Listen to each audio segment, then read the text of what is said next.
we get into the top 5 setbacks for the defense so far in the Alex Murdaugh double murder trial. Welcome to Sidebar, presented by Law&Crime. I'm Jesse Weber.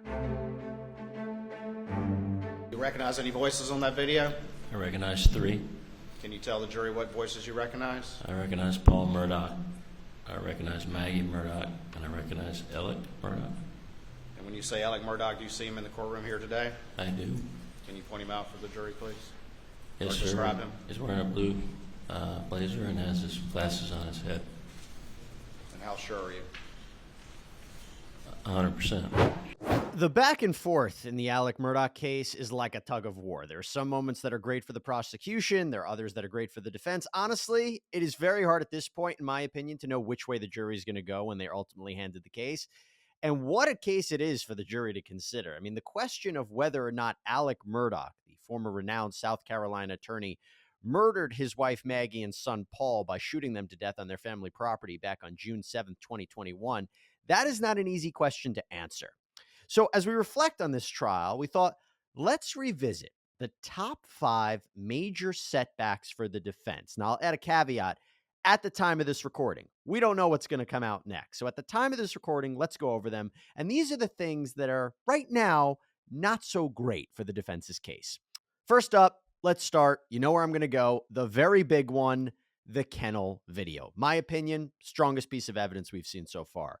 Now, remember Alex's alibi. Okay, so he says that after having dinner with Maggie and Paul on the night of the murders, they went down to the dog kennels while he stayed inside, took a nap, and then went to visit his sick mother. He then returns back to the property around 10 p.m., finds their bodies, calls 911 at around 10:06 p.m. So again, he says he didn't go down to the kennels until he found the bodies. But what happened? Well, Paul took a video on his phone. It was a video that was recorded at 8:44 p.m. This is about 5 or 6 minutes before when prosecutors say Maggie and Paul were killed. They are basing that off of the fact that the two cell phones basically locked and there was no more phone activity. Well, listen carefully to this video. Get back. Get back.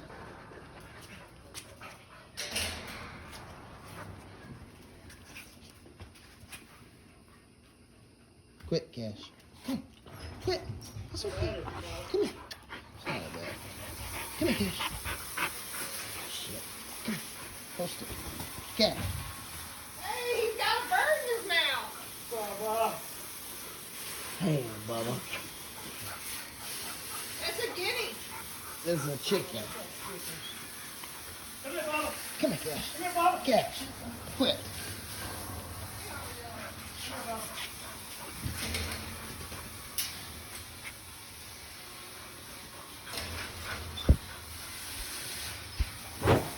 Did you hear Alex Murdaugh on that?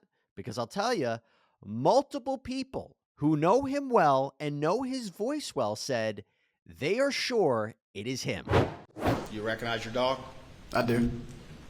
You recognize Paul's voice? Yes, sir. You recognize Maggie's voice? Yes, sir. You recognize Alex's voice? Yes, sir. 100%? Yes, sir. Can you point out Alex Murdaugh, the person whose voice you recognize in this video in this courtroom, please? Sitting right there in the gray jacket. Please let the record reflect he's identified the defendant. Did you recognize any voices on that video? The 3 voices on that video are the voices of Paul Murdaugh, Maggie Murdaugh, and Alex Murdaugh. And how sure are you? How sure are you? I'm 100% sure that's whose voices are on that the audio there. So that's huge, right? In my opinion, still the strongest piece of evidence. It places him at the scene. Well, put it this way. If the jury believes that's Alex Murdaugh on the tape, then they may conclude that Alex Murdaugh didn't tell investigators the truth and that he was right there at the crime scene minutes before the killings. Now, that is an if they accept the prosecutor's timeline, because what we've heard from the defense so far is not so much saying that that isn't Alex's voice on there, but maybe Maggie and Paul weren't killed when prosecutors say they were. Speaking of the timeline, another big blow to the defense's case came from the testimony of Michelle Shelley Smith, This was the caretaker of Alex's sick mother. Now, remember again the alibi. He says he went to visit his mother the night of the killings. She says it was unusual for him to show up that late and that he was fidgety, although then again, that's kind of what he was always like, according to her. But really where it gets important is where she talks about how long was he at the house. How long did he stay in the room with y'all?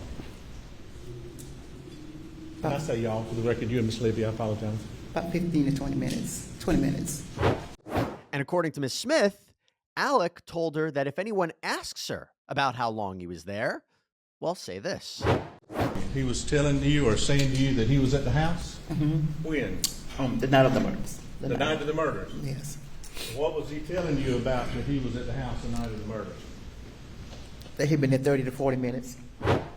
And allegedly, he decided to bring up the issue of money with her. And what did he say about your marriage, your upcoming potential marriage? I heard you was getting married. I said, yes. He said, if I could, just let me know because the wedding's going to be expensive. I said, well, thank you.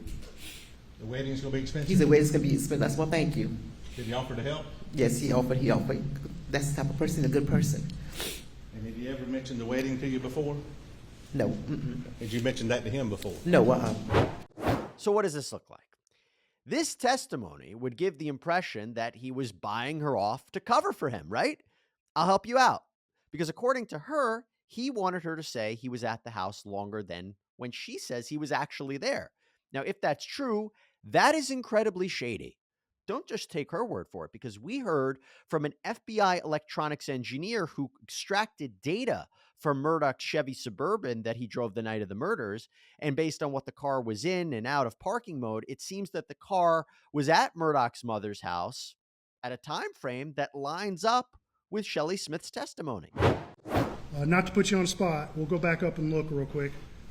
So that's at 9:43:05 p.m., correct? Correct. Let's go back and look at the previous vehicle parked at 9:22:45 p.m., and that's line 1904. That's when the vehicle had been placed in the park, correct? That's correct. All right, and let's just do some rough math. Do you have a pen? You can write it down if you need to. 9:22:45, the vehicle's in park. Okay. 9:43:05, the vehicle is now back out of park, correct? That's correct. Roughly how much time passes between those two events? Approximately 21 minutes. Car's put into park at 9:22. It comes out at 9:43, 21 minutes. And that is when it is believed he was at the mother's house, not 30, 40 minutes. Now, speaking of Alex Murdaugh allegedly trying to cover up his tracks, that brings us to another piece of bad evidence, the testimony of the Murdaugh family housekeeper, Blanca Simpson. So she provided a few big wins for the prosecution. She testified that it was Alec who was the one who summoned Paul and Maggie back to the house on the night of the murders, which, if you're thinking he planned to kill them, that is not great. She also testified that after the killings, Murdaugh told her to clean the house. Again, interesting. She said when she walked in, she noticed odd things like the placement of Maggie's pajamas or the pots of food in the fridge, which the family never would do. She also notices a puddle of water by the shower, a wet towel in the closet, possibly the khaki pants that Murdaugh had been wearing earlier in the day by the shower. So was he cleaning up? Was he doing this possibly after the killings? Again, not sure that even makes sense given the limited timeline of when the prosecutors say this happened. But it's just odd, just weird. And I will tell you, she said there were no blood on the pants.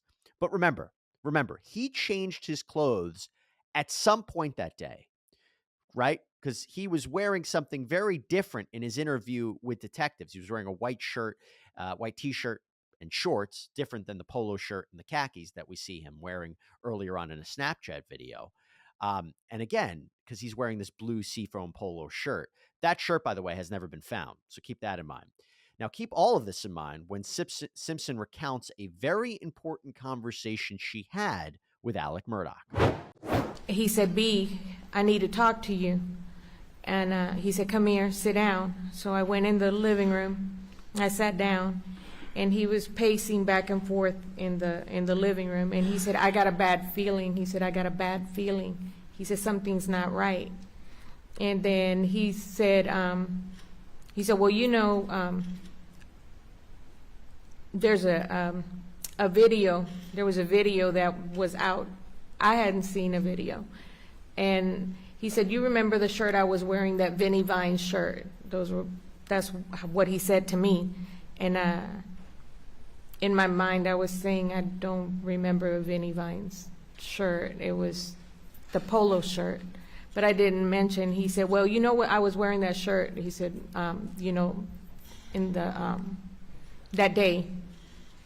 And still, I was just, I didn't say anything, but I was kind of thrown back because I don't remember that. I don't remember him wearing that shirt that day.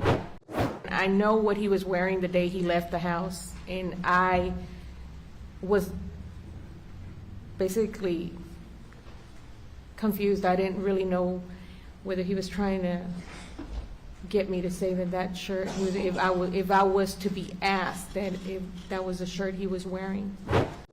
So if true, he was very worried about what he was wearing in that Snapchat video, and he was trying to get her to say he was wearing something else. Yeah, that's not good. That's not good. Again, another alleged example of him trying to cover his tracks. All right. Another huge blow to the defense came from the judge's decision to allow the jury to hear about financial crimes evidence. This was very controversial. You see, the motive put forward by the prosecution is that at the time of the killings, Murdaugh was about to be exposed for financial misdeeds. There were inquiries into his finances. It was going to be revealed that he had been stealing money from his law firm and his clients. And we have to remember that at the time, he was facing a multi-million-dollar lawsuit stemming from a 2019 boat crash that resulted in the death of teenager Mallory Beach. His son Paul was allegedly drunk and operating the boat that night. So think about all that pressure that was on Alex Murdaugh.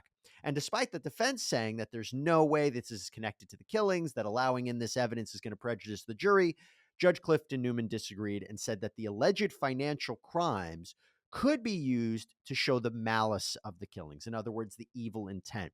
And, you know, the idea that he killed his family to buy himself time. He killed his family to gain sympathy. He killed his family to stop the inquiries into what was into his life. And boy, oh boy, listen to what we heard.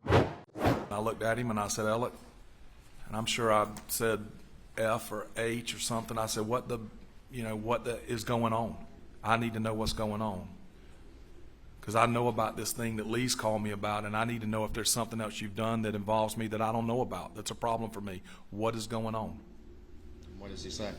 He didn't say anything. He broke down crying. He said he had a drug addiction, and then he admitted he had been stealing money, you know. From who? He, from his law firm and from clients. And by the way, the jury is not supposed to consider this in the form of propensity evidence. They're not permitted to say, well, if Alex Murdaugh was stealing and cheating and lying, he's a bad guy, and guys like that would kill their families. No. They're only allowing it in for the sole purpose to show motive and malice, to show that his world was crumbling, he was under the pressure, he killed his family. And if that doesn't sound logical, listen to the CFO of Alex Murdaugh's former law firm, who confronted him on the day of the killings, hours before Maggie and Paul were killed, about that missing money. I told him, I said, I have reason to believe that you received the Ferris money directly to you, and you need to prove to me that you did not. And he assured me again that the money was in there. I told him I still needed to see the ledgers or proof that it was. After the murders happened, was anybody at all concerned about getting the proof for those missing fees after those murders happened at that point in time? We weren't, because we were concerned about Alex. He wasn't working a whole lot. He was erratic. We knew he was taking pills. We were just worried about his sanity, so we weren't going to go in there and harass him about money when we were worried about his mental state and the fact that his family had been killed. Or there's Mark Tinsley, the civil lawyer that was representing the Beach family in the boating crash lawsuit. He was pursuing a wrongful death lawsuit against Alex Murdaugh. Listen again to the timing. Did that have any effect, that tragedy of their deaths, did that have any effect on your assessment of the boat case and how everything fit together if things were how they initially appeared? It would have affected, I mean, yes, it did, and it would have ended the case. It would have ended the case against who? Against Alex Murdaugh. If Alec is the victim of a vigilante, nobody's going to hold him accountable. Doesn't make any difference what he did or how clearly what he did contributed. The case would be over against Alec. Everyone was looking into Alex Murdaugh, and what happened when Paul and Maggie died? The inquiries stopped. The lawsuit was put on hold. So if you believe the prosecution's motive that he killed his family to buy himself time to stop all of this, it worked in a little bit, did it not? Well, let's close this out with the testimony of Marion Proctor, Maggie's only sister. She would testify about odd comments that Alec allegedly made, like how a few days after the murder, she asked him if Maggie had suffered, and he assured her she did not. He also said to her that whoever did this thought about it for a really long time. Question, of course, being, why is he saying things like that? What makes him say that? Now, on the other hand, if he really is the victim of this, of course, someone who theorizes and speculates and says strange things. I mean, think about being in that traumatic situation. But then she testified to this. And had Maggie expressed to you concern over time about the defendant's pill usage? Yes. And did that concern continue up until recent times as we moved to their Maggie and Paul's murder? Yes. If there were pills in the house that his dad was taking that he wasn't supposed to, Paul was determined that he would find them. And did that happen on occasions? I think so, yes. We were headed to a football game, and my husband, Bart, received a phone call from a friend saying he was so sorry to hear about what had happened to my brother-in-law. And we had no idea what he was talking about. And he said, well, we've heard, he told us he had been shot. What specifically changed your perception of the roadside shooting after your initial concern?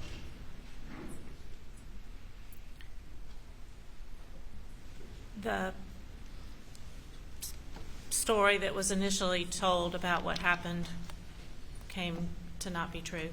The story told by who? Alec. By Alec? Yes? Yes. Now, I will say the judge ultimately chose not to allow in more evidence or testimony about this failed suicide plot because it's alleged that Murdaugh hired someone to kill him so his son Buster could get the proceeds of a life insurance policy.